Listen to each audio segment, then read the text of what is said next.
कहते हैं चिंता करना चिता के समान है, और श्री कृष्ण कहते हैं कि अगर हम चिंता करने की बजाय चिंतन करें तो हर समस्या का हल मिल जाता है। और चिंतन करने की शक्ति हमें भगवत गीता से मिलती है। श्रीमद् भागवत गीता कोई साधारण किताब नहीं है, ये एक जादू जैसा है, क्योंकि इसके जरिए स्वयं श्री कृष्ण हमसे बात करते हैं। श्रीमद् भागवत गीता एक ऐसा ग्रंथ है जो हमें जिंदगी को जीने का सही तरीका सिखाती है।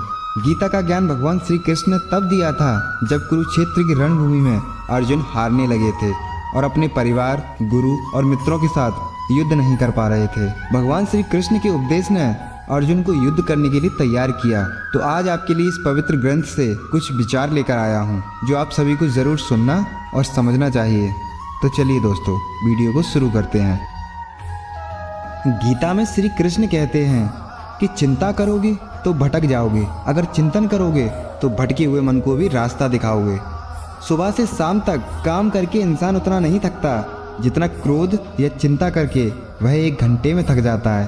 संसार में कोई भी मनुष्य सर्वगुण संपन्न नहीं होता, इसलिए कुछ कमियों को नज़रअंदाज करके रिश्ते बनाए रखिए। धन और बल जीवन के फल हैं, जबकि परिवार और मित्र जीवन की जड़ हैं। परिवार के साथ धैर्य प्यार कहलाता है, औरों के साथ धैर्य सम्मान कहलाता है, स्वयं के साथ धैर्य आत्मविश्वास कहलाता है, और भगवान के साथ धैर्य आस्था कहलाती है। कृष्ण कहते हैं कि अभिमान को आने मत दो और स्वाभिमान को जाने मत दो। अभिमान तुम्हें उठने नहीं देगा और स्वाभिमान कभी गिरने नहीं देगा। जिसकी मति और गति सत्य की हो, उसका रथ आज भी श्री कृष्ण चलाते हैं। अगर परछाई कद से और बातें औकात से बड़ी होने लगें तो समझ लेना सूरज डूबने वाला है। जो मिल रहा है तुम्हें वही तुम्हारे लिए बेहतर है, ये तुम नहीं जानते पर देने वाला बखूबी जानता है। समय एक युद्ध है जो अपने ही विरुद्ध है। हाथ जोड़कर प्रणाम करना हमारी संस्कृति नहीं, हमारे संस्कार का भी परिचय देता है। जो व्यक्ति अपनी गलतियों के लिए स्वयं से लड़ता है उसे कोई भी हरा नहीं सकता। योग्यताएं कर्म से पैदा होती हैं, जन्म से तो हर व्यक्ति शून्य होता है।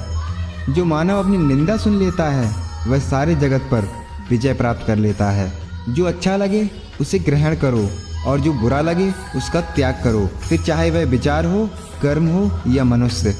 छोटी सोच शंका को जन्म देती है और बड़ी सोच समाधान को। सुनना सीख लो तो सहना सीख जाओगे, और सहना सीख लिया तो रहना सीख जाओगे। जिन्होंने आपके साथ बुरा किया उसको माफ़ करके, और जिनका आपने बुरा किया उनसे माफ़ी मांग के मुक्ति पाई जा सकती है। खुद को काट कर भी रख दोगे तो भी ये दुनिया आपसे खुश नहीं होगी। इसलिए वो करो जो मन चाहे, वो नहीं जो दुनिया चाहे, क्योंकि दुनिया की पसंद को बदलते वक्त नहीं लगता। सेवा सबकी करो लेकिन आशा किसी से मत रखो, क्योंकि सेवा का असली मूल्य भगवान ही देते हैं। याद रखना, अच्छे वक्त को देखने के लिए बुरे वक्त को भी झेलना पड़ता है। जहाँ आदर नहीं वहाँ जाना मत, जो सुनता नहीं उसे समझाना मत, जो पचता नहीं उसे खाना मत, और जो सत्य पर भी रूठे उसे मनाना मत।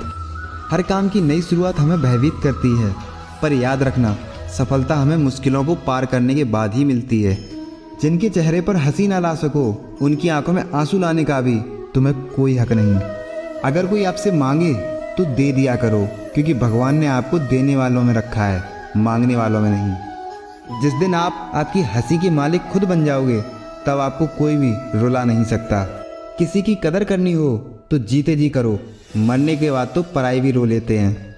ये जो आपके आसपास भीड़ है इनको कुछ ना कुछ मतलब है आपसे। जिस दिन मतलब निकल जाएगा उस दिन आप बिल्कुल अकेले रह जाओगे।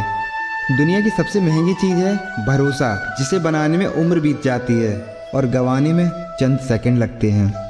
प्रार्थना करो केवल इसलिए नहीं कि कुछ ज़रूरत है, बल्कि इसलिए कि हम शुक्रगुजार हैं उसके लिए जो कुछ हमारे पास है। सलाह हारे हुए की, तजुर्बा जीते हुए का, और आत्मा की आवाज़ इंसान को कभी हारने नहीं देता। तो ये थे श्री कृष्ण द्वारा कहे कुछ विचार। आपको इनमें से कौन सा विचार सबसे अच्छा लगा हमें कमेंट करके ज़रूर बताएं। और जब उम्मीद टूटने लगे, कोई रास्ता दिखाई ना दे, तो एक बार भगवत गीता की शरण जरूर लेना, हर समस्या का हल मिलेगा। और वीडियो अच्छा लगा हो तो लाइक कर देना और चैनल को सब्सक्राइब कर लेना। तो मिलते हैं आपसे अगली वीडियो में।